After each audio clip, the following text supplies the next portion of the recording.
Okay, good morning, ladies and gentlemen. Thank you. This is a fine morning, and today we are having one of our best athletes in the country. An athlete who has competed in different capacities. But he's done CrossFit, done strongman, done powerlifting. Welcome to the show, and kindly introduce yourself to our audience. Thank you, Jura. I'm Ismael Akala, better known as the Jaguar. And as Jura said, I've done powerlifting, strongman, CrossFit. I'm really passionate about strength sports. And I'm also a biochemist, so I have an interest in nutrition and how the body works. Yeah. Okay, thank you for that, Ismail. And we would like to start. And basically, today you are going to focus on diet. So, to begin with diet, how much protein does one need for each? What do you say? How much protein does the body need for an athlete?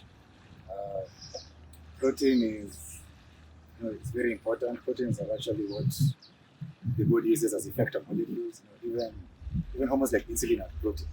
So, for an athlete, I recommend 1.6 grams of protein per kg of body weight. So if you're 100 kgs body weight, you should aim for 160 grams of protein. However, if you're just starting, so you're just new to the gym, 0.8 grams per kg of protein is okay. So if you're 80 kgs, like 64 grams is okay. And by grams of protein, I'm not talking about the weight of the food. I'm talking about like beef, for example. 100 grams of beef has 25 grams of protein. So you have to look at various protein sources and know what to do. If you're eating plant-based protein, it should be very a higher volume, because something like beans has 24 grams of protein, but when you boil it, it drops down to 7. Okay, so I want to ask something. Which type of protein would you recommend? Basically, plant protein and animal protein. I recommend mainly animal-based protein, because animal proteins are complete proteins, which means it has all the essential amino acids that our body doesn't produce. And number two, animal protein is more bioavailable. So that means if you get protein from milk or egg or meat, most of it is absorbed by the body. But when it comes to beans or lentils, not all of it is absorbed as easy as animal protein. So you should account for that when taking plant-based protein. You can still get your daily protein from plant-based only. Things like soybean is a complete protein. It is the only plant. Okay? But if you are plant-based, try to increase the variety. Like someone like me, if I take beef, I get all my protein. But maybe if you are plant-based, you try taking beans and also lentils and also peas. You're able to target different amino acids which might lack in a specific plant. Is there a relation between the protein intake and the kgs one is getting in the body? Yes. So what is the exact relation? And because there's this notion whereby they say the body needs a specific amount of protein. Yeah. But does that really work for each and every person? Because I understand people have got different body types. Yeah. Like somebody like me, the protein that I need could not be necessarily like the protein somebody like, let's say, Chris or Cage or Marlo, these big guys. So can you elaborate on that? Okay. So I give that like a general ratio of 1.6 grams per kg of body weight. Of course, it varies a bit, because let's say if someone is obese, they don't need 1.6 grams per kg of body weight will be a lot excessive by their standards. So I use the 1.6 grams per kg of body weight because it's a bit general. It applies to most of the population.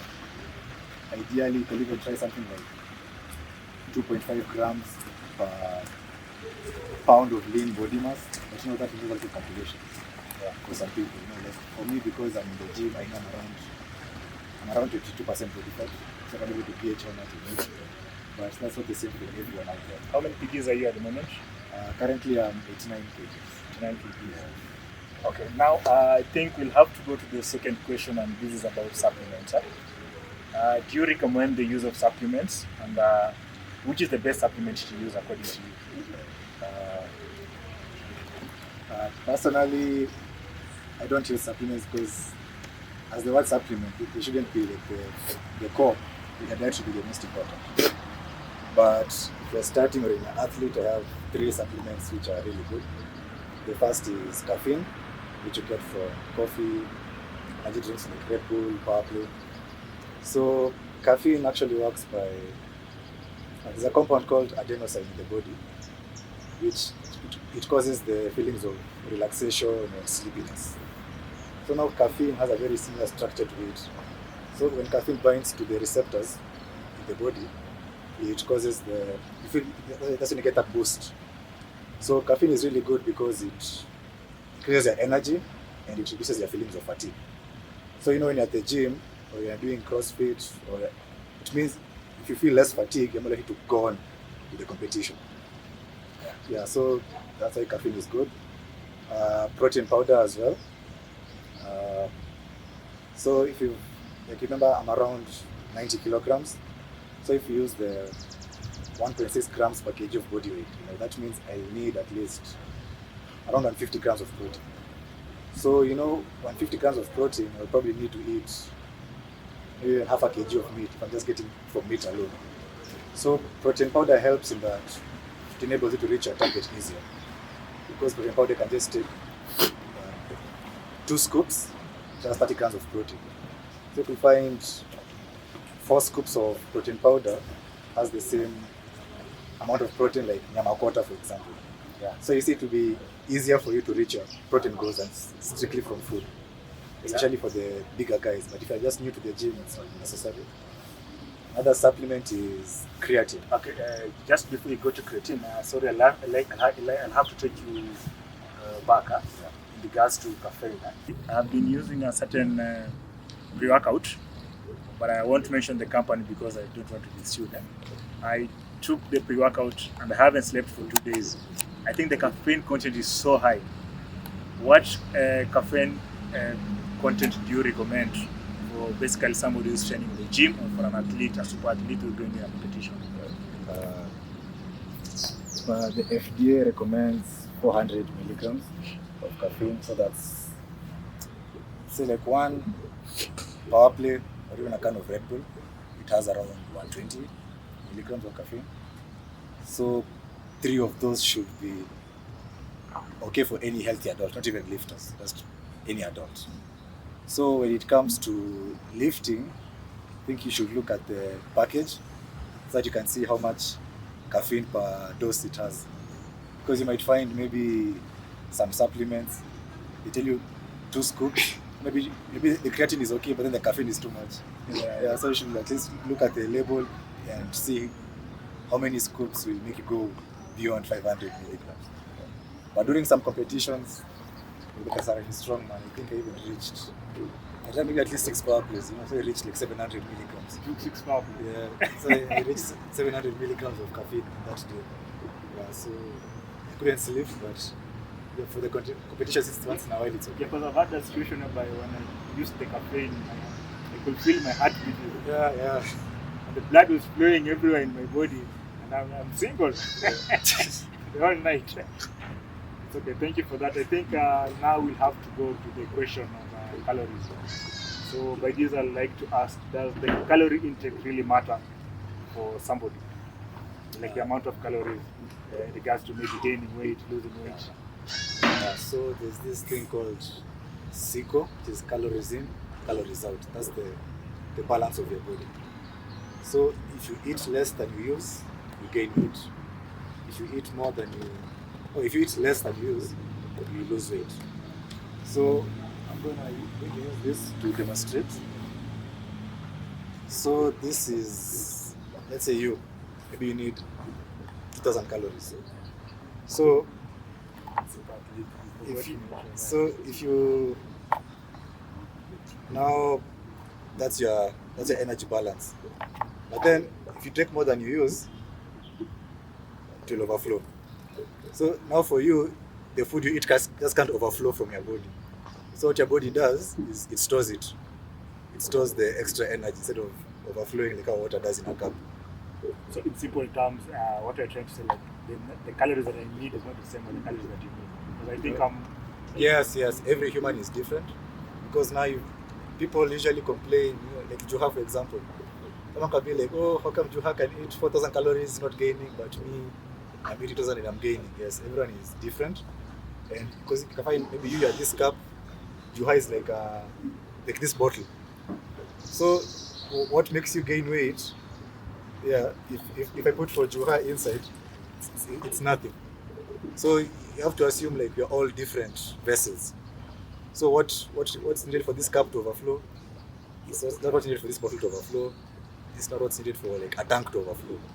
So you have to realize you're all different. So what he eats, what I eat, it's different for everyone. yeah, ladies and gentlemen, this is a conversation that I've had with the different athletes in the the strongman arena. Because some of them were arguing like for a strongman athlete, you need to eat like 8 to 10,000 calories. But this guy who won the world's strongest man recently, 2023, Michelle Hooper. Michelle Hooper only consumes 5,500 calories a day and is 145 kgs. So I think based on his explanation, everything is okay. Yeah.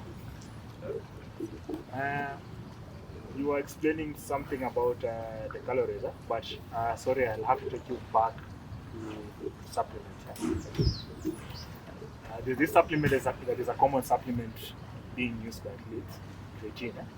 So there has been an argument creatine is good, creatine is not good. From my understanding, creatine is a good supplement. What is your comment in regards to that? Creatine is actually one of the safest supplements. You know your body, even you have creatine, even you get creatine from meat, from everything, because the energy source of the body is called ATP, adenosine triphosphate. That's what your body uses for energy. Basically, every living organism uses that for energy.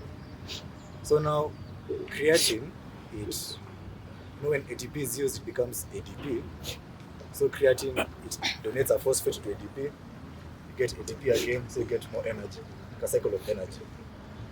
Actually, even if you look at the biochemistry of it, like the first 4 seconds of 100 meters, that athlete is using creatine, phosphocreatine in the body, because it releases a lot of phosphate, which gives you energy. So creatine is something natural, it's found in meat, but then when you take it as a supplement, now it enables the ATP in your body doesn't get aishi haraka, because it's always replenished. So it's like it's like this. So normal, like let's say for me, I don't use creatine. So when you're taking, as the workout goes on, your ATP is finished. Your ATP is just finished. Your ATP is finished. But now with creatine, it's like your ATP it's not finished, because it's just being replenished. So creatine is good because now it helps you to work out intensely for longer, because now you have more ATP flowing in the system. Creatine also, it causes cellular hydration of the cells. That's why some people look full when they take creatine. Yeah, actually, now we're actually coming to that. Creatine causes the cellular hydration, so it's like it retains the water mass in the body. Don't you think that is dangerous to the kidneys? It's kind of working the kidneys. So luckily, it's like the water in the cell is a lot, but between the cells is not a lot. So you find maybe in the water flowing in the system is not a lot, but the cell imefura. So luckily you're not. It's like, how do I put it? It's like if this cup is here, the water is inside just this cup, but there's no water surrounding the cup, so it's a bit safer. Thank you for that. I think, ladies and gentlemen, I will have to go to the part 2 of the interview. Stay tuned.